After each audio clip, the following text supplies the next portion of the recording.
আসসালামু আলাইকুম friends, welcome to my channel. সবাই কেমন আছেন? আজ চলে এসেছি আপনাদের জন্য দারুণ একটা রেসিপি নিয়ে, কাঁঠালি বিচি দিয়ে উস্তে ভাজি।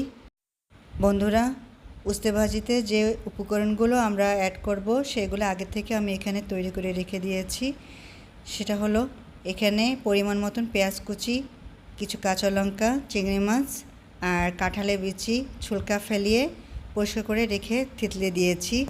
তা চলুন শুরু করা যাক আমাদের আজকের ভিডিও। বন্ধুরা, গ্যাসের উপরে একটা কড়াই বসিয়ে দিলাম। কড়াই গরম হয়ে গেলে দিয়ে দেব প্রথমে পরিমাণ মতন তেল।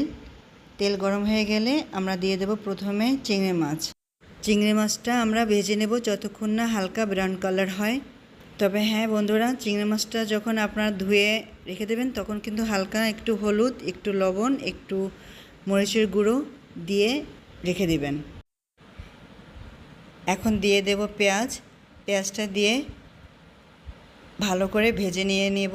চিংড়ি মাছ আর পেঁয়াজ একসাথে করে ভালো করে ভেজে নিলে স্মেলটা খুব সুন্দর আসবে, কারণ আমি চিংড়ি মাছের সাথে একটু হলুদ, একটু মরিচ গুঁড়ো অ্যাড করেছি। তাই